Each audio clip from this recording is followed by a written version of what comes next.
Students, आज का जो इम्पोर्टेंट न्यूज़ है उनको हम रीड करेंगे। फर्स्ट न्यूज़ है टेलीग्राम के बारे में। सेंट्रल गवर्नमेंट के द्वारा नीट के एग्ज़ाम को कंडक्ट करवाने के लिए टेलीग्राम प्लेटफॉर्म को रेस्ट्रिक्ट किया गया है। तो इस प्लेटफॉर्म के द्वारा दिल्ली हाई कोर्ट के वहाँ पे अप्रोच किया गया कि उनके अगेंस्ट में ही इस तरीके से रेस्ट्रिक्शंस हैं वो लगाई गई हैं। आप देखिए कि कोर्ट के वहाँ पे सेंट्रल गवर्नमेंट के जो रिप्रेजेंटेटिव हैं, सॉलिसिटर जनरल, उन्होंने इस पेटिशन को रेस्पॉन्ड करते हुए कहा गया कि पिछले कुछ समय से टेलीग्राम जो प्लेटफॉर्म है डार्क वेब टूल के रूप से इमर्ज हुआ है।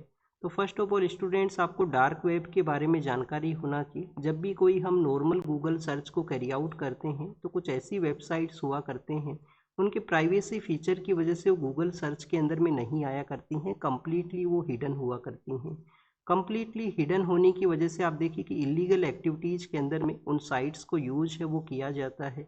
तो सॉलिसिटर जनरल का मानना है कि पिछले कुछ समय से जो टेलीग्राम है वो भी आप देखिए कि ऐसे ही जो लोग जो कि फ्रॉड एक्टिविटी के अंदर में इंगेज हैं उनके लिए एज ए प्रिफर्ड टूल के रूप से इमर्ज हुआ है, क्योंकि इस ऐप का जो आर्किटेक्चर है, जो प्राइवेसी फीचर इस ऐप के ऊपर में मिलते हैं, जिसकी वजह से इलीगल एक्टिविटी है वो यहाँ पे देखने के लिए मिली है। उन्होंने एक रिपोर्ट को भी यहाँ पे मेंशन किया कि मिनिस्ट्री ऑफ होम अफेयर्स के डोमेन के अंदर में एक विंग हुआ करता है जिसको कि हम I4C के नाम से जानते हैं, Indian cyber crime coordination centre.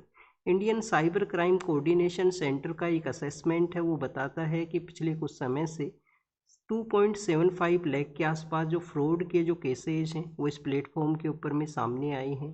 3000 crore का यहाँ पे जो फ्रॉड है वो बताया गया है कि 3000 करोड़ का फ्रॉड हुआ है इस प्लेटफॉर्म के थ्रू में। तो आप देखिए किस तरीके से फ्रॉड का एक्टिविटी है, इलीगल एक्टिविटी अगर इस प्लेटफॉर्म के ऊपर है तो इसको कम्प्लीटली बैन है वो करना चाहिए।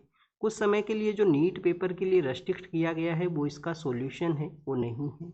अब बेसिकली स्टूडेंट्स, आपको यहाँ पे जो रेस्ट्रिक्शन लगाया गया है गवर्नमेंट के द्वारा, तो टेलीग्राम का यहाँ पे क्या आर्ग्यूमेंट है, उनके द्वारा क्या यहाँ पे जो स्टेटमेंट है वो दिया गया है। टेलीग्राम ने बेसिकली स्टेटमेंट में मेंशन किया है कि 150 मिलियन के आसपास जो लोग हैं वो इंडिया के अंदर में इस प्लेटफॉर्म के यूज़र हैं। 150 मिलियन जो हैं वो इसके यूज़र हैं, और यूज़र लार्जली वे के अंदर में स्टूडेंट्स हैं। स्टूडेंट्स आप देखिए कि इसके लिए काफ़ी सारे जो चैनल्स हैं वो बना करते हैं। हमारा भी जो टेलीग्राम के ऊपर में जो चैनल है वो इसी प्लेटफॉर्म के ऊपर में है, जिसमें कुछ स्टूडेंट्स हैं वो इंगेज हैं उस पर बेसिकली। तो लार्जली वे के अंदर में स्टूडेंट्स का जो एजुकेशनल एक्टिविटी है जिसके लिए प्लेटफॉर्म है वो यूज किया करते हैं, इसको यूज है वो किया जाता है। तो इतने लार्जर जो नंबर ऑफ यूजर हैं उनका इस तरीके से एक्टिविटी है उनको रेस्ट्रिक्ट किया जाना, उनका जो इंटरनेट को यहाँ पे यूज करने का जो राइट है, इंटरनेट को यूज करने का क्या आपको कोई फंडामेंटल राइट मिला हुआ है क्या? आप देखिए कि केरल हाई कोर्ट के द्वारा 2019 के समय में जो हमारा राइट टू एजुकेशन है, राइट टू एजुकेशन किसके थ्रू है? आर्टिकल 21A के थ्रू में। तो राइट टू एजुकेशन का पार्ट माना था कि इंटरनेट को आप एज ए बेसिक राइट के रूप से कंसीडर कीजिए, राइट टू एजुकेशन के पार्ट के रूप से। और बाद में जो अनुराधा बसीन का एक केस आया है जिसमें freedom of speech and expression या freedom to conduct the business, आपको कोई प्रोफेशन है, कोई बिजनेस को कंडक्ट करना है, आर्टिकल 19 का जो क्लोज जी है उसके थ्रू। तो आप देखिए उसके भी पार्ट के रूप से इंटरनेट को वहाँ पे कंसीडर है वो किया गया था। अब यहाँ पे गवर्नमेंट के द्वारा जो जो जो रेस्ट्रिक्शन लगाए गए हैं वो किस एक्ट के थ्रू गवर्नमेंट को ये ऑथराइज पावर है कि वो रेस्ट्रिक्शंस हैं उनको इम्पोज किया जा सकता है। तो गवर्नमेंट के द्वारा आप देखिए कि कोई भी इंटरमीडिएटरी है जिसके थ्रू ब्लॉकेज है वो करवाया जा सकता है, कोई भी ऑनलाइन इंफॉर्मेशन को किसी स्पेसिफिक टाइम पीरियड के लिए। ये इंफॉर्मेशन टेक्नोलॉजी का जो सेक्शन 69A है वो एक्ट इसको गवर्नमेंट को पावर है वो करता है। तो कौन सा एक्ट है? इंफॉर्मेशन टेक्नोलॉजी का सेक्शन 69A है, जो कि एम्पावर करता है गवर्नमेंट को किसी भी प्लेटफॉर्म को, किसी भी जो जो यहाँ पे इंफॉर्मेशन है उसको टाइम पीरियड स्पेसिफिक या परमानेंट बेसिस के ऊपर में ब्लॉकेज है वो किया जा सकता है। अब स्टूडेंट्स, इसके लिए कौन से ऐसे ग्राउंड हैं जो कि गवर्नमेंट को मिले हैं? गवर्नमेंट को जो बेसिक ग्राउंड है यहाँ पे वो है sovereignty and integrity of India, कि सॉवरेनिटी एंड इंटीग्रिटी का जो हमारे कंट्री का इंटरेस्ट है, तो आपको बेसिकली ये ग्राउंड्स पता होना चाहिए, sovereignty and integrity of India. इसके अलावा डिफेंस ऑफ इंडिया है, इंडियन डिफेंस को इंश्योर करने के लिए आपको ये करना है। सिक्योरिटी ऑफ द स्टेट है कि हमारे स्टेट का जो सिक्योरिटी है उसको इंश्योर करने के लिए। हमारे जो फ्रेंडली रिलेशन है हमारे नाइबर कंट्रीज या अदर कंट्रीज के साथ में, उनको भी इंश्योर करने के लिए कुछ कंटेंट को आप ब्लॉकेज है वो कर सकते हो, कोई प्लेटफॉर्म को भी रेस्ट्रिक्ट है वो कर सकते हो। और हमारे कंट्री के अंदर में पब्लिक ऑर्डर है उसको इंश्योर करने के लिए काफ़ी बार आप देखना कि कोई राइट्स का इशू है, कोई दो कम्युनिटीज़ के बिटवीन में डिफरेंसेज हुए हैं और ऑनलाइन आर्ग्यूमेंट है, तो उस समय जो जो कोई कंटेंट है उसको ब्लॉकेज है वो किया जा सकता है गवर्नमेंट के द्वारा पब्लिक ऑर्डर को भी इंश्योर करने के लिए। तो ये यहाँ पे बेसिकली कुछ कुछ जो ग्राउंड्स हैं वो बताए गए, जो गवर्नमेंट को जो ऑर्डर मिला है उसके बारे में हमने देखा कि कौन सा एक्ट है जो ऑथराइज करता है। टेलीग्राम के आर्ग्यूमेंट के बारे में रीड किया और डार्क वेब प्लेटफॉर्म के रूप से किस तरीके से इमर्ज हुआ है, जो सोलिसिटर जनरल का आर्ग्यूमेंट था। स्टूडेंट्स, आपको यहाँ पे अनुराधा भसीन केस के बारे में भी जानकारी होना चाहिए। अनुराधा भसीन केस है जो कि हमारे सुप्रीम कोर्ट के वहाँ पे 2020 के समय में सुप्रीम कोर्ट ने अपना जजमेंट है वो डिलीवर किया था कि हमारे यहाँ पे जो फंडामेंटल राइट है, फंडामेंटल राइट क्या है, freedom of speech and expression का, freedom of speech and expression का जो फंडामेंटल राइट है, और आपको जो बिजनेस कंडक्ट करने का जो राइट मिला है आर्टिकल 19 क्लोज 1 का ए में जो freedom of speech and expression है, और क्लोज 1 का जो जी है सब क्लोज, उसके अंदर में जो आपको बिजनेस कंडक्ट करने का जो राइट है, तो ये सब आप यहाँ पे इंटरनेट को यूज करते हुए कर सकते हो। जैसे आपको कोई सोशल मीडिया प्लेटफॉर्म के ऊपर में कुछ लिखना है, गवर्नमेंट के अगेंस्ट में कुछ लिखना है, या गवर्नमेंट के प्रो के अंदर में कुछ लिखना है, तो freedom of speech and expression का जो आपको ये राइट मिला है इंटरनेट के थ्रू, आपको कोई ऑनलाइन बिजनेस कंडक्ट करवाना है, जैसे आप देखिए ऑनलाइन आपको टीचिंग ही करवाना है, तो आपको इंटरनेट को एज ए यूज करते हुए आपको बिजनेस कंडक्ट करने का भी राइट है। या आपके पास में कोई ई कॉमर्स साइट है, कोई फूड डिलीवरी का आप देखिए कि आपके पास में प्लेटफॉर्म है, तो इस तरीके से आप यहाँ पे इंटरनेट को यूज करोगे तो as a basic in in fundamental rights का जो बेसिक प्रोविजन है वो इंटरनेट को यहाँ पे कंसिडर किया गया था इस एक्ट के अंदर में। एक सेफ हार्बर का भी कॉन्सेप्ट हुआ करता है।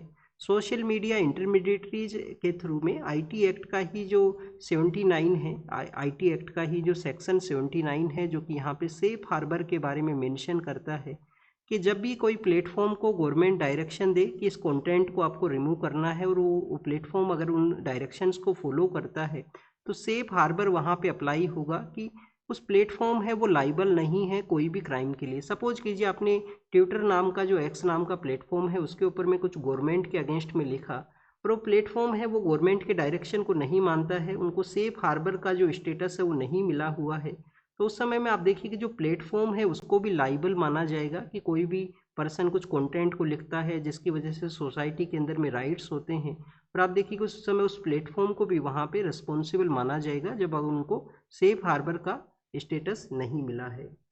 नेक्स्ट अगर हम रीड करें स्टूडेंट्स, यूएस और ईरान का जो डील है उसके बारे में यहाँ पे मेंशन किया गया। यूएस के जो प्रेसिडेंट हैं वो आप देखिए कि फ्रांस के विजिट के लिए गए हैं, तो वहाँ पे उन्होंने इस डील को साइन किया। स्पेशली जो प्लेस है जहाँ पे उनके द्वारा डील को साइन किया गया है, वर्ल्ड वॉर फर्स्ट का जो आप देखिए कि पीस का डील है वो कहाँ पे हुआ था, वर्ल्ड वॉर फर्स्ट का जो डील है वो हुआ था वर्साइल्स का जो प्लेस है वहाँ पे, वर्साइल्स का जो प्लेस है वहाँ पे बेसिकली ये डील है वो साइन किया गया था। तो वहीं पे ही यूएस के प्रेसिडेंट थे, वहाँ पे ही उन्होंने इस डील को साइन है वो किया है। जब आप वर्ल्ड हिस्ट्री को रीड करते हो तो एक टॉपिक आपने काफ़ी बार रीड किया होगा कि वर्ल्ड वॉर सेकंड का जो होना है, वर्ल्ड वॉर सेकंड के बिहाइंड में जो रिस्पॉन्सिबल यहाँ पे फैक्टर्स हैं, वो वर्ल्ड वॉर फर्स्ट का जो ये जो पीस डील जहाँ पे साइन हुआ था वर्साइल्स का जो प्लेस है वही रिस्पॉन्सिबल है इसके बिहाइंड में। तो क्यों रिस्पॉन्सिबल है, एक या दो पॉइंट हैं वो आप ज़रूर से कमेंट सेक्शन के अंदर बताना, कमेंट सेक्शन के अंदर बताना, या आप उसका आंसर भी लिख सकते हो, आंसर भी लिखना, मेल कर देना हमें आंसर लिखने के बाद में कि क्या ऐसे फैक्टर्स थे जो वर्ल्ड वॉर फर्स्ट के पीस डील के अंदर में जो वर्ल्ड वॉर सेकंड के लिए रिस्पॉन्सिबल हैं वो रहे हैं। तो वहाँ पे प्रेसिडेंट ट्रम्प के द्वारा इसको साइन किया गया है, और ईरान के जो प्रेसिडेंट हैं उन्होंने भी इसको साइन किया है। अल्टीमेट इसके प्रोविजंस क्या हैं, अल्टीमेट प्रोविजंस ये हैं कि ईरानियन पोर्ट्स के ऊपर में जो ब्लॉकेज लगाया गया था यूएस के द्वारा, तो ब्लॉकेज को ये रिमूव करता है, वॉर को ये एंड करता है, वेस्ट एशिया के अंदर में जो वॉर कंडीशन है उसको कम्प्लीटली एंड करता है। यूरेनियम एनरिचमेंट जो किया गया है उसके डाइल्यूशन के बारे में भी है। International atomic energy agency, international atomic energy agency, उनका लीडरशिप के अंदर में यूरेनियम का जो एनरिचमेंट हुआ था उसका डाइल्यूशन है वो किया जाएगा। ईरान ने यहाँ पे प्रॉमिस किया है कि कोई भी न्यूक्लियर वेपन है उसको उनके द्वारा कंस्ट्रक्ट है वो नहीं किया जाएगा। बट ईरान का जो मिसाइल है उनको इस कैटेगरी में इंक्लूड नहीं किया गया है कि ईरान का जो मिसाइल है उसको भी यहाँ पे लाया जाए। वाटर इशू के रिगार्डिंग में आप देखिए कि वाटर इशू क्या है कि बेसिकली वहाँ से जो पास होने वाली जो शिप्स हैं उनके ऊपर में कोई टोल चार्ज किया जाएगा कि ईरान के द्वारा, क्योंकि कुछ दिनों पहले हमने न्यूज़पेपर में रीड किया था, ईरान ने कहा था कि इन्वायरमेंटल मेंटेनेंस के लिए वहाँ पे कुछ फ़ी का चार्ज है वो उनके द्वारा हो सकता है। तो 60 डेज का एक समय दिया गया है कि 60 डेज के रिगार्डिंग में वाइडर इश्यूज में जो डिस्कशन किया जाए, उसके बाद में हो सकता है कि ईरान अपना जो एडवांटेज है उसको स्ट्रेट ऑफ हॉर्मुज के वहाँ पे गेन करे। बिजनेस पेज के ऊपर में इससे रिलेटेड जो आर्टिकल है वो वहाँ पे मेंशन है। वाइडर इश्यूज के बारे में यहाँ पे मेंशन है, तो जो डिप्लोमेटिक रिलेशन नहीं है, यूएस और ईरान के डिप्लोमेटिक रिलेशन नहीं है। 1979 के समय वहाँ पे ईरानियन रिवॉल्यूशन होता है और उसके बाद में जो एम्बेसी है वो एरिया वहाँ पे सिचुएटेड नहीं है, तो हो सकता है कि यहाँ पे डिप्लोमेटिक एंगेजमेंट है उसको भी इंश्योर है वो किया जाए। अब कम्प्लीटली ये समय के ऊपर में डिपेंड करता है कि टाइम इसको टेस्ट करेगा कि इसका इम्प्लीमेंटेशन है वो किस तरीके से होता है फ्यूचर के समय में, और कैसे यहाँ पे जो कंट्रीज हैं उन गाइडलाइंस को फॉलो करते हैं जिसके ऊपर में वो एक दूसरे से एग्री है वो किए हैं। स्टूडेंट्स, राज्यसभा इलेक्शन के बारे में है एक ये जो न्यूज़ है कि झारखंड के वहाँ पे राज्यसभा इलेक्शन हुए। तो जब भी हम राज्यसभा इलेक्शन के बारे में रीड करते हैं, एक तो आपको शेड्यूल 4 के बारे में पता होना चाहिए कि कॉन्स्टिट्यूशन का जो शेड्यूल 4 है वो राज्यसभा इलेक्शन के बारे में है। यहाँ पे बेसिकली क्रॉस वोटिंग का कॉन्सेप्ट को भी बताया गया कि कुछ यहाँ पे जो पॉलिटिकल पार्टीज का जो ब्लॉक था उससे कुछ लोगों ने क्रॉस वोटिंग किया है। तो राज्यसभा में आपको पता होना चाहिए कि विप का जो कॉन्सेप्ट हुआ करता है, विप का जो कॉन्सेप्ट है वो यहाँ पे अप्लाई नहीं होता है, विप अप्लाई नहीं होता है। ओपन बैलेट का कॉन्सेप्ट हुआ करता है राज्यसभा के अंदर में कि ओपन बैलेट के थ्रू वोटिंग है वो किया जाता है।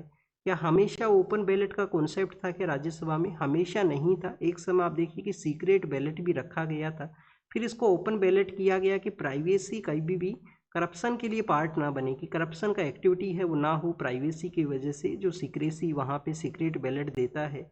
और आप देखिए कि फिर ओपन बैलेट का कॉन्सेप्ट कर दिया गया है राज्यसभा में। तो ये राज्यसभा इलेक्शन के बारे में था। नेक्स्ट आप देखिए कि मणिपुर के जो चीफ मिनिस्टर हैं उनका स्टेटमेंट आया है, वाई.के. सिंह वहाँ के चीफ मिनिस्टर हैं, कि कुछ ऐसे एलिमेंट्स हैं सोसाइटी के अंदर में जो कंटिन्यूस गवर्नमेंट के जो इफ़र्ट्स हैं पीस प्रोसेस को वहाँ पे इस्टेब्लिश करने के, उसके अगेंस्ट में वर्क को कैरी आउट करते हैं। वहाँ पे जो 3 इम्पोर्टेंट कम्युनिटीज़ हैं, 3 इम्पोर्टेंट कम्युनिटीज़ कौन है? एक तो आप देखिए कि मैती नाम का जो कम्युनिटी है जो कि डोमिनेटेड कम्युनिटी है, वहाँ पे मैती है, कुकी है, कुकी जो हैं, इसके अलावा नागा नाम का भी जो कम्युनिटी है। इन सभी से अपील किया गया है कि पीस प्रोसेस के अंदर में गवर्नमेंट के जो कॉन्फिडेंस बिल्डिंग मेजर्स हैं उनके अंदर में उनको इफ़र्ट्स लगाने चाहिए, उनको सपोर्ट है वो यहाँ पे करना चाहिए। स्टूडेंट्स, मणिपुर के वहाँ पे प्रेसिडेंट रूल लगाया गया था, फिर नए जो चीफ मिनिस्टर हैं उन्होंने आप देखिए ओथ प्रोसेस को कैरी आउट किया है। और किसी भी स्टेट में जब प्रेसिडेंट रूल लगता है, गवर्नमेंट फॉर्मेशन का पॉसिबिलिटी है, तो गवर्नमेंट वहाँ पे फॉर्म है वो हो सकता है। मैक्सिमम कितना समय होता है किसी भी स्टेट में प्रेसिडेंट रूल का? एक तो आप देखिए कि 1 ईयर बेसिस पे एग्जामिन किया जाता है कि वहाँ पे प्रेसिडेंट रूल है वो फेवरेबल है या नहीं है, इलेक्शन हो सकते हैं या नहीं हो सकते।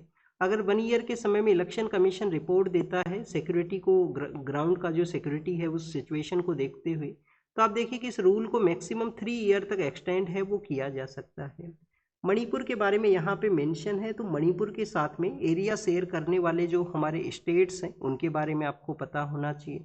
आसाम नाम का जो स्टेट है वो आप देखिए कि वेस्टर्न पार्ट के अंदर में इससे एरिया है वो शेयर करता है। आसाम नाम का जो स्टेट है वो वेस्टर्न पार्ट के अंदर में है, मेघालय नहीं है, याद आपको रखना है, आसाम है इसके जो वेस्टर्न पार्ट है वहाँ पे।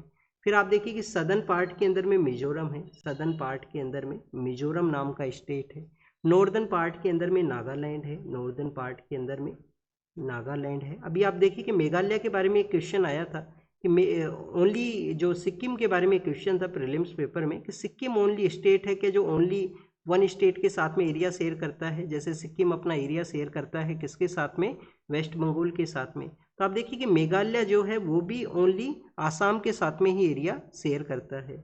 फिर आप देखिए कि नागालैंड नॉर्दर्न पार्ट में, मिजोरम सदर्न पार्ट में, आसाम जो है वो वेस्टर्न पार्ट के अंदर में है जो मणिपुर से नहीं एरिया शेयर करता है। तो यहाँ पे म्यांमार के भी एरियाज हैं। सेंगेन एरिया है एक तो कौन सा एरिया है,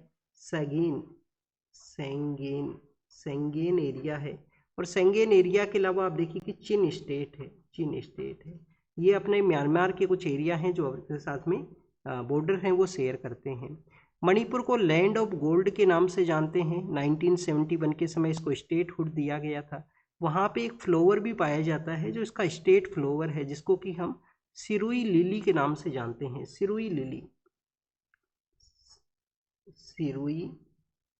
लिली फ्लावर के नाम से जानते हैं। अब ये जो सिरुई लिली जो फ्लावर है, ये नागा कम्युनिटी का जो डोमिनेटेड एरिया है, युखार डिस्ट्रिक्ट है, वहाँ ये पाया जाता है। और इसका एक फेस्टिवल भी ऑर्गेनाइज हुआ करता है, जो हमने पिछले कुछ मंथ के दौरान में रीड किया था कि वहाँ पे सिरुई लिली का जो फेस्टिवल है उसको ऑर्गेनाइज किया गया।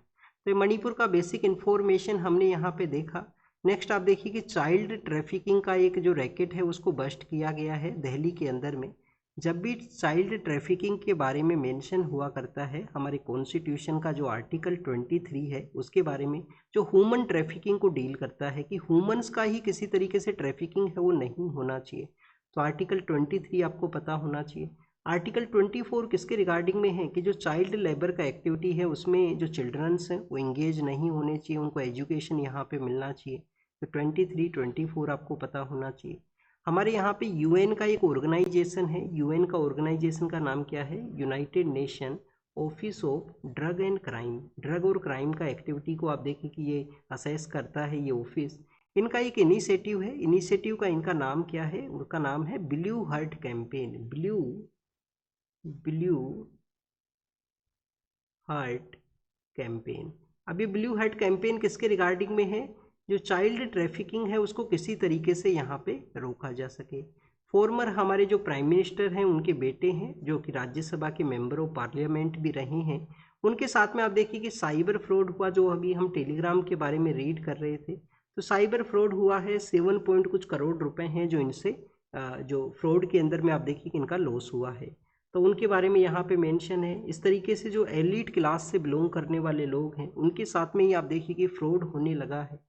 सीबीआई को यहाँ पे एक सुप्रीम कोर्ट के द्वारा आप देखिए कि सीबीआई को एक ऑर्डर दिया गया था कि आपके द्वारा ऑल इंडिया बेसिस के ऊपर में साइबर फ्रॉड का एक्टिविटी है उनको आप देखिए कि एक्टिविटीज़ को यहाँ पे एग्जामिन करना है। काफ़ी सारी जगह ऐसा भी सामने आया था कि जो बैंक के एम्प्लॉई हैं जिनको इन्फॉर्मेशन होती है बैंक के उसमें अकाउंट में कितने पैसे हैं, तो उनका भी कोई इंगेजमेंट है क्या। काफ़ी केस में आए भी हैं, आप देखिए कि बैंक एम्प्लॉई हैं वही इंगेज हैं इस केसेस के अंदर में, तो उनको भी एग्जामिन करने का सीबीआई को ऑर्डर है वो दिया गया था सुप्रीम कोर्ट के द्वारा नवंबर-दिसंबर के समय में साइबर फ्रॉड के रिगार्डिंग में।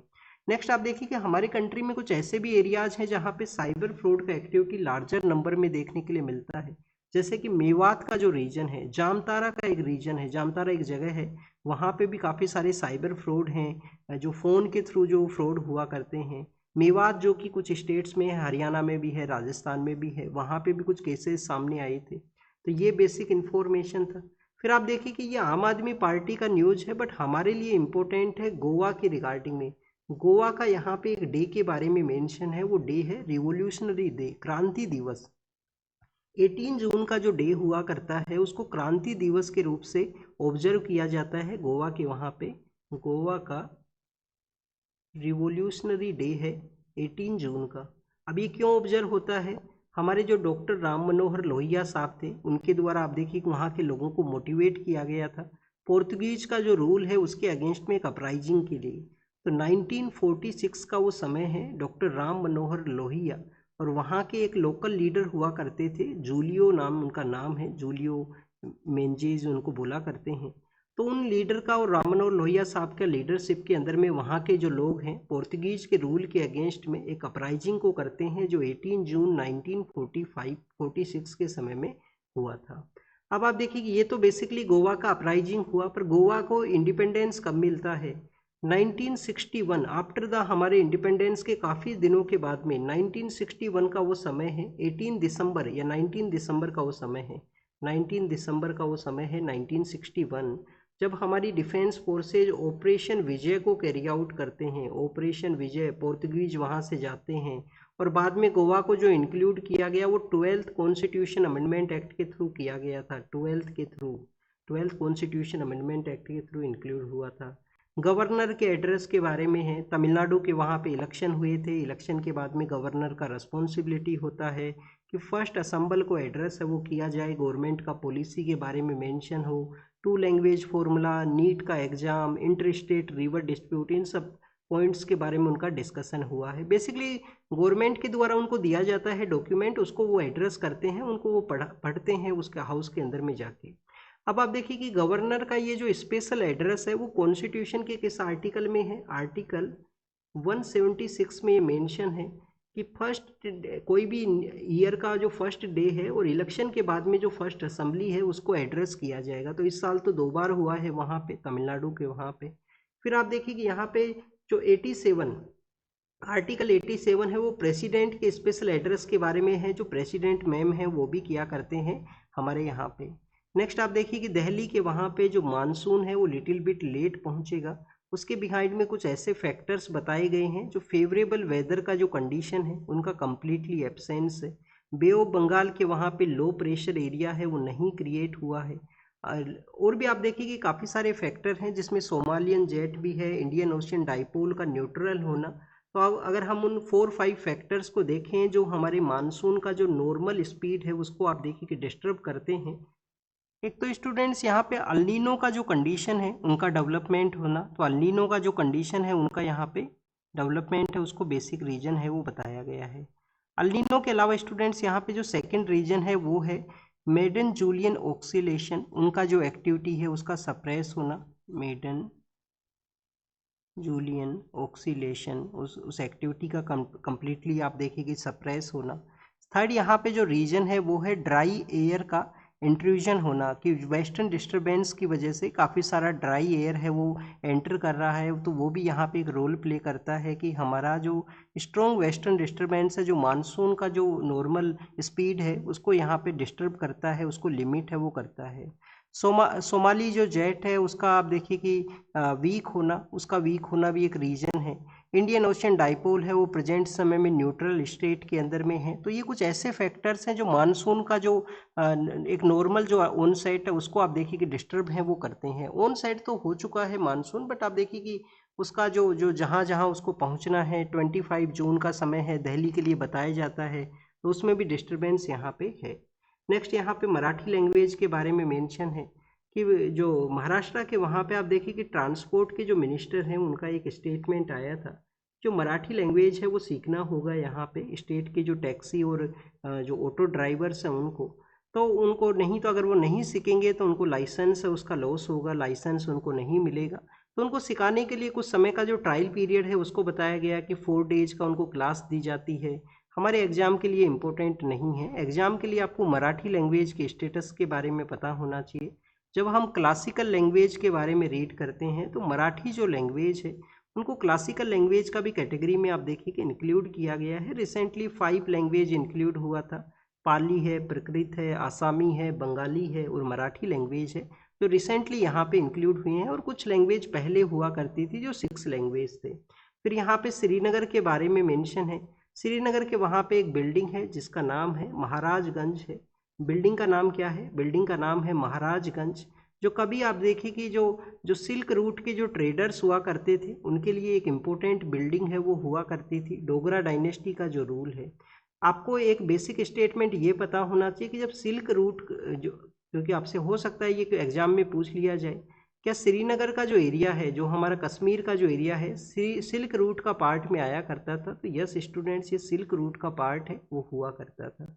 यहाँ पे डोगरा डायनेस्टी के बारे में मेंशन है। कुछ पहले की भी डायनेस्टी हैं जो आप देखिए कि 1000 ईयर के समय जो हुआ करती थी, वो कौन सा डायनेस्टी है? उत्पाला डायनेस्टी है, करकोता डायनेस्टी है, जिसके ललित आदित्य मुक्तापिदा नाम के एक रूलर हुआ करते थे, जो काफ़ी ज़्यादा फेमस है जो जम्मू एंड कश्मीर के रिगार्डिंग में। नेक्स्ट आप देखिए कि स्टूडेंट्स फार्मास्यूटिकल सेक्टर के बारे में यहाँ पे मेंशन है कि फार्मास्यूटिकल का कैसे एक साइड का लोपसाइडेड सॉल्यूशन है वो यहाँ पे लिया गया है। तो अब जब भी हम फार्मास्यूटिकल के बारे में रीड करते हैं आपको ये पता होना चाहिए कि पिछले कुछ समय में कुछ ऐसे केसेज आए हैं जो फार्मास्यूटिकल में हमारे कंट्री का जो इमेज था उसको डैमेज हुआ है, उस रेपुटेशन को डैमेज हुआ है। अब यहाँ पे कोशिश किया गया है कि जो कॉन्फिडेंस है उसको फिर से रिस्टोर है वो किया जा सके इंडियन फार्मास्यूटिकल के अंदर में। 2022 से लेकर 23-24 के समय में ये केसेज यहाँ पे देखने के लिए मिले हैं। ऐसा माना जाता है कि इंडिया का जो ड्रग एक्सपोर्ट है उसको आप देखिए कि इंडिविजुअल जो यहाँ पे इंडिविजुअल सेल्फ मेडिकेशन का जो एक्टिविटी हुआ करती हैं उनको रोकने के लिए डॉक्टर का प्रिस्क्रिप्शन किया गया है। डॉक्टर के द्वारा प्रिस्क्राइब किया जाएगा, जब ही जो कफ सिरप है उसको यूज है वो कर सकते हैं। तो एक कुछ मेजर्स लिए गए हैं जो डिफेंसिव हो सकते हैं, रिफॉर्मेटिव तो उनको हम नहीं मान सकते कि कंप्लीटली हमारा फार्मास्यूटिकल सेक्टर को रिफॉर्म करने का कोशिश है वो किया गया। Students, ethylene glycol, diethylene glycol, उसका फार्मास्यूटिकल प्रोडक्ट्स के अंदर में प्रेजेंस होना। इसके अलावा आप देखिए कि हमारा जो मैन्युफैक्चरिंग क्वालिटी है उसका फेलियर होना, कंटिन्यूस यहाँ पे जो टेस्टिंग के लिए जो मेजर्स होने चाहिए उनको ना फॉलो करना, और रेगुलेटरी जो ओवरलुक है उसका एब्सेंस होना। ये कुछ ऐसे रीजन्स हैं जिसकी वजह से फार्मास्यूटिकल के जो इश्यूज हैं वो रहे थे। अब इनको ओवरकम किया जाए, इनको चेंज किया जाए तो कुछ बेटर रिजल्ट्स है वो यहाँ पे गेन हो सकता है। असेंशियल अपग्रेड के बारे में है कि डाटा के रिगार्डिंग में जो असेंशियल यहाँ पे चेंज किए गए हैं गवर्नमेंट के द्वारा। तो सेकंड आप देखिए कि स्टूडेंट्स ये जो एडिटोरियल है इसके अंदर में जो रिसेंटली हमारा जो स्टैटिक्स है जिसके डाटाबेस को चेंज किया गया, स्टैटिक्स के डाटाबेस को जो अपग्रेड किया गया है, तो इसमें क्या मेंशन है? इसमें मेंशन है कि जीडीपी, इंडस्ट्रियल प्रोडक्शन और जो रिटेल के ऊपर में जो प्राइस चेंजेस के जो बेस ईयर हैं उनको यहाँ पे चेंज किया गया है, जिससे कि more representative, more realistic base data है उसको लाया जा सके और इंटरनेशनल प्रैक्टिस है उनको यहाँ पे फॉलो किया जा सके। अब किस किस के बेस ईयर चेंज हुए हैं ये तो आपको याद रखना है, याद करना है। आप हो सके तो कमेंट सेक्शन में भी बताना। कुछ दिनों पहले भी ये सेम होमवर्क पूछा गया था, तो हो सकता है कमेंट सेक्शन में आप मत बताना इसको, आप नहीं याद है तो बता देना आपको नहीं पता है तो। First of all students, change क्या किया गया? बेस ईयर को बदला गया। First of all base year का चेंज है वो किया गया। अब बेस ईयर का चेंज किया गया तो क्या पॉजिटिव रिजल्ट करेगा? रिफ्लेक्टिव रियलिटी की जो यहाँ पे आउटडेटेड डाटा है उसको ये चेंज करते हुए रियलिटी बेस्ड डाटा है उसको लेके आएगा एग्जिस्टेंस में, जो पहले मैक्सिमम बेस ईयर 2011-12 होते थे। सेकंड चेंज क्या करेगा? सेकंड मेथडोलॉजी में चेंज किया गया है। बेस ईयर के अलावा मेथडोलॉजी में चेंज किया गया कि मेथड है वो यहाँ पे मोर जो इंक्लूसिव होना चाहिए, कि मोर इंक्लूसिव यहाँ पे मेथड हो, जिससे कि IIP, WPI, एक जो PPI नाम का नया इंडेक्स स्टार्ट करना है। इंटरनेशनल बॉडीज़ का जो प्रैक्टिस है उसको हम यहाँ पे फॉलो करें। इंटरनेशनल बॉडीज़ का एक डिमांड होता है कि डबल डिफ्लेक्टर अप्रोच है उसको भी यहाँ पे लाया जाए, उसको भी लाने का कोशिश किया गया है। ओवरऑल बेनिफिट क्या होगा? IMF के द्वारा हमारा जो नेशनल डाटा का जो ग्रेडिंग है वो C दिया गया है, C ग्रेड के अंदर में हमको रखा गया है। तो ओवरऑल उसको ये इम्प्रूव करेगा, हमारा डाटा है वो मोर रिलायबल बनेगा, जिसको कि रेफ़र किया जा सकता है। रिलायबल डाटा है, इंक्लूसिव डाटा है, जो प्रेजेंट समय में प्रेजेंट रियलिस्टिक कंडीशंस के अकॉर्डिंग में। क्या स्टूडेंट्स, हमारा जो ग्रेजुएट्स हैं, हमारे जो ग्रेजुएट्स हैं वो इतने हैं कि इकोनॉमी है वो उनको एब्जॉर्व करने में, उनको एम्प्लॉयमेंट प्रोवाइड करने में एक डिफ़िकल्ट उनके लिए सिचुएशन है क्या? तो फर्स्ट ऑफ ऑल स्टूडेंट्स, यहाँ पे पिछले कुछ डिकेड्स के अंदर में हमारा जो हायर एजुकेशन इंस्टीट्यूशंस का जो एक्सपेंशन हुआ है, हायर एजुकेशन इंस्टीट्यूशंस का जो एक्सपेंशन उसको बताया गया कि वो इस तरीके से नए कॉलेज, नया यूनिवर्सिटी इस्टेब्लिश हुए हैं और मिलियंस ऑफ स्टूडेंट्स हैं वो एवरी ईयर बेसिस के ऊपर में ग्रेजुएट होने लगे। एवरी 3 स्टूडेंट्स में से आप देखिए कि एक स्टूडेंट जो है कि एवरी 1/3 जो स्टूडेंट है वो यहाँ पे अनएम्प्लॉयड है, उसको जॉब का अपॉर्चुनिटी नहीं है। तो पहला क्वेश्चन यही है, क्या मोर ग्रेजुएट्स होने लगे हैं कंट्री में, जो इकोनॉमी है उनको एब्जॉर्ब करने में डिफ़िकल्ट है? तो आप देखिए कि प्रेजेंट का जो हमारा जो कंडीशन है मार्केट के अंदर में वो वाइडनिंग गैप को बताता है कि जॉब का जो ग्रोथ है वो कंडीशन कम है, ग्रेजुएट्स का जो संख्या है वो ज़्यादा है। तो ये क्या शो करता है? ये शो करता है कि मोर पर्सन है वो अनएम्प्लॉयड है, उनको जॉब अपॉर्चुनिटी है वो नहीं है। स्टिल हमारे कंट्री में कुछ ऐसे सेक्टर्स हैं जैसे कि इंजीनियरिंग का जो सेक्टर है वो आप देखिए कि माना जाता था इंजीनियरिंग है, IT सेक्टर का एरिया है, तो सबसे ज़्यादा हमारे जो इंजीनियरिंग ग्रेजुएट्स हैं उनको एब्जॉर्ब करता है, उनको जॉब अपॉर्चुनिटी प्रोवाइड करता है।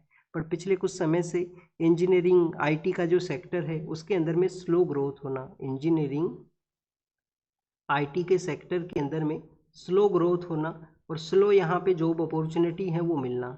हमारे यहाँ पे जो सेक्टर है बैंकिंग है, फाइनेंस है, आप देखिए कि स्टिल कुछ ऐसे सेक्टर हैं जो जॉब अपॉर्चुनिटी दे रहे हैं जहाँ पे लार्जर नंबर हैं। तो बैंकिंग है, फाइनेंस है, बैंकिंग फाइनेंस के अलावा आप देखिए कि और भी कुछ ऐसे सेक्टर्स हैं वहाँ पे इतना जॉब अपॉर्चुनिटी तो दिया गया है कि कुछ लोगों को जो जॉब है वो पैसे जो एम्प्लॉयमेंट है वो मिल सके, बट इस तरीके से नहीं क्रिएट हुई है अपॉर्चुनिटी वहाँ पे कि सभी लोगों को वो एब्जॉर्ब है वो कर सके। साथ ही साथ स्टूडेंट्स इन्वेस्टमेंट को भी यहाँ पे एक रीजन बताया गया। फर्स्ट तो आप देखिए कि कंडीशन कि हमारा जो इंजीनियरिंग का सेक्टर है वो उसमें स्लो ग्रोथ है। बैंकिंग फाइनेंस यहाँ पे नए सेक्टर इमर्ज हुए हैं बट इस तरीके से अपॉर्चुनिटी नहीं है कि सभी लोगों को जॉब मिल सके। सेकंड इन्वेस्टमेंट का रीज़न क्या है कि जो नया टेक्नोलॉजी है, नया टेक्नोलॉजी और भी कॉम्प्लिकेट इसको बनाता है कि जो ह्यूमंस का जो रिक्वायरमेंट है वो नया टेक्नोलॉजी की वजह से रिप्लेस हुआ है टेक्नोलॉजिकल डेवलपमेंट के थ्रू में। एआई क्या यहाँ पे एक रीजन हो सकता है। प्रेजेंट समय में टेक्नोलॉजी का जो सेक्टर है वो ट्रांजिशन के सेक्टर के अंदर में है। एआई के थ्रू आप देखिए कि जो नेचर ऑफ वर्क है वो मच फास्टर रेट के ऊपर में चेंजिंग सिचुएशन में हुआ है। इंडिया का जो इंडस्ट्री है उनको भी अडोप्ट करना होगा, जो फास्टर रेट के अंदर में वर्क का जो कंडीशन है वो चेंज हुआ है। एम्प्लॉयबिलिटी के बारे में अब यहाँ पे मेंशन है कि कैसे हम जो एम्प्लॉयबिलिटी का जो कंडीशन है कि प्रेजेंट समय में जो इंजीनियरिंग कॉलेज हैं उनमें जो पढ़ाया जाता है और जो जो इंडस्ट्री का जो डिमांड है उसके अंदर में भी एक गैप है वो एग्जिस्ट करता है कि प्रेजेंट समय में इंजीनियरिंग और इंडस्ट्री के बिटवीन में एक गैप एग्जिस्ट करता है। काफ़ी बार जो कंपनीज रिक्रूट करते हैं इंजीनियर ग्रेजुएट्स को तो उनको आप देखिए कि ब्रिज क्रॉस में एक ट्रेनिंग प्रोग्राम में जाना होता है जिससे कि वो जो डिमांड है उसको यहाँ पे सिखा सकें। हमारे यहाँ पे जो नया जो मैन्युफैक्चरिंग का जो एरिया है उसके एक पॉसिबिलिटी को बताया गया कि जो डिफेंस का एरिया है, जो एरोस्पेस का एरिया है, जहाँ पे हमारा सेल्फ रिलायंस जो इंक्रीज हुआ है तो उसमें चांसेज हैं कि जो डोमेस्टिक डिजाइन, डोमेस्टिक जो मैन्युफैक्चरिंग है उसमें एक नया अपॉर्चुनिटी यहाँ पे क्रिएट हो। ऑटोमेशन है, रोबोटिक्स है, इंडस्ट्रियल 4.0 है, ये कुछ ऐसे भी एरियाज हैं जो कंसर्न्स को क्रिएट करते हैं। तो स्टिल हमें नया जो जो रिफॉर्म्स है उनका रिक्वायरमेंट है जिससे कि ग्रेजुएट पर्सनस को जॉब अपॉर्चुनिटी है वो हम यहाँ पे प्रोवाइड कर सकें। फिर आप देखिए कि निफा के बारे में है, केरल के वहाँ पे 2018 में निफा वायरस का आउटब्रेक हुआ था। 2018 में निफा वायरस का आउटब्रेक हुआ और अब उसके जो केसेज हैं वो लार्जर वे के अंदर में सामने आने लगे हैं। तो क्या किया जाए, क्या किया जाए, यहाँ पे क्या रीजन हो सकते हैं। फर्स्ट ऑफ ऑल स्टूडेंट्स, जो निफा वायरस है 2018 में आया, उसके बाद में स्पिल ओवर इसका इफेक्ट आपको एवरी ईयर बेसिस पे आपको मिलेगा। 91% के आसपास इसका जो फर्टिलिटी रेट है। तो अब यहाँ पे कंडीशंस क्या हैं, सोर्सेज क्या हैं इसके। तो फ्लाइंग फॉक्स जो है कि फ्लाइंग फॉक्स है उसका प्रेजेंस होना, जो कि हम फ्रूट बैट के नाम से जानते हैं, जो कि आप देखिए कि नेचुरल रिजर्वोयर के रूप से काम करता है, नेचुरल रिजर्वोयर के रूप से काम करता है। इसका जो वायरस है वो सर्कुलेट होता है बैट्स का जो कॉलोनीज है उनके बिटवीन में, बैट्स कॉलोनीज में वायरस का सर्कुलेशन एक रीजन है। और अप्रैल से सितंबर का जो समय है वो एक फेवरेबल है, अप्रैल से सितंबर का जो समय है वो फेवरेबल है वायरस के स्प्रेड के लिए, क्योंकि उस समय अबंडेंट वे के अंदर में जो सीजनल फ्रूट्स हैं उनका भी आप देखिए कि जो प्रोडक्शन है वो आपको मिलेगा।